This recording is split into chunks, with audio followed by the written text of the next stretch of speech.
Hello, it's Sarah. I thought I'd do a video this month just to follow on from my focus for the month email, which was entitled Can Self-Help Help? And I just wanted to look in a little more detail at one of the key areas and key themes that I touched on in that focus for the month email.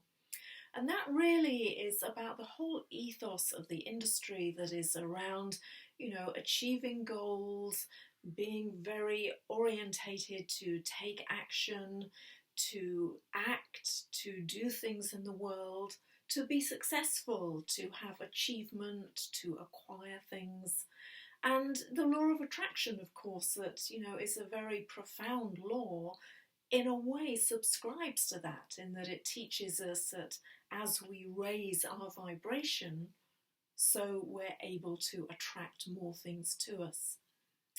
And I think certainly for me, the problem is that I enter the self-help industry loving the sound of all of this.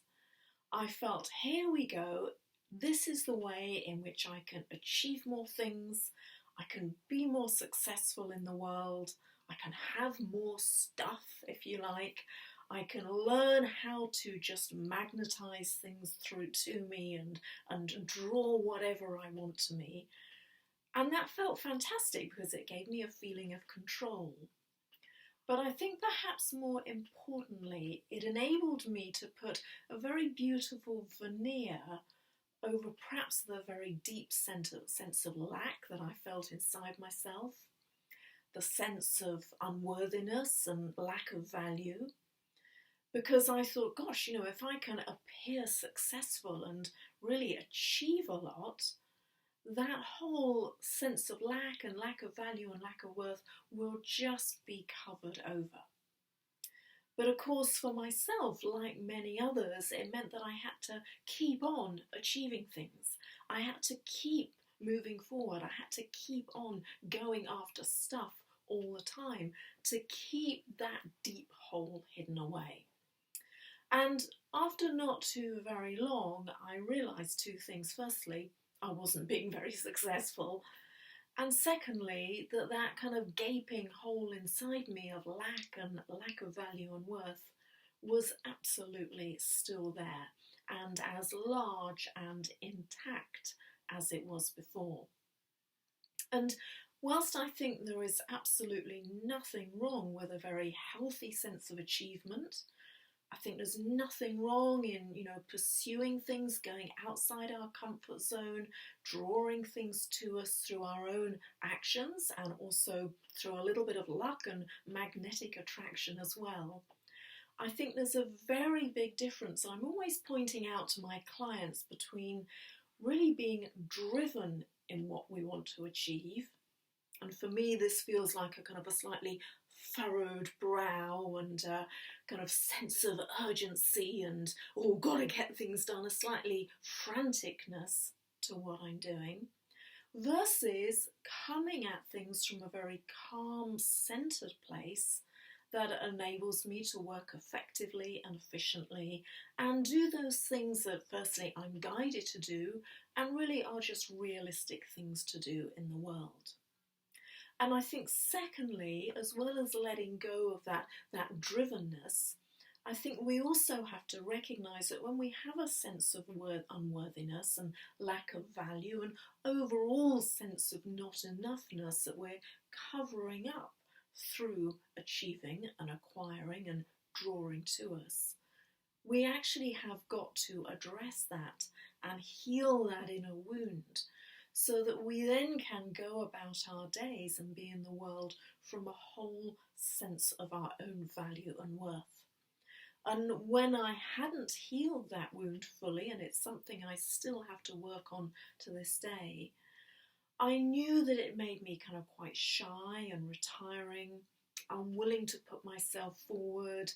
Opportunities would come my way and I didn't really feel I was quite valuable enough to go for them. People would come my way and I wasn't really worthy enough to be with them. And so I think we have to really look at, first of all, healing any deep-seated wounds that there are within us, particularly around our value and our worth that achieving and acquiring so beautifully covers up. And then from there, recognize that actually who we are, free from our mental conditioning, is someone of inestimable worth, of great value, that we are abundant beings, not lacking beings.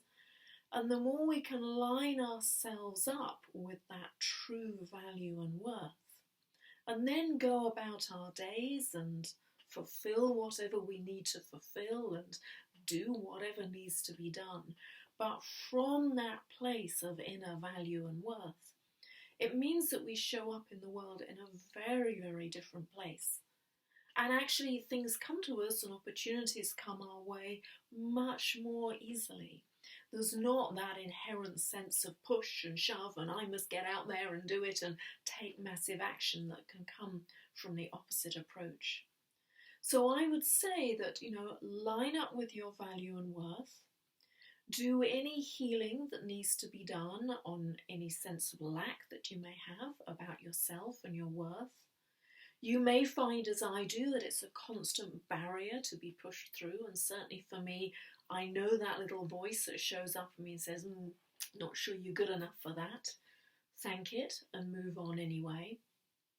And then from there, use your meditation and your periods of stillness and quiet to just ask for guidance as to what is it that is really inherently meant for you to do, to be, and to have, lined up with that value and worth.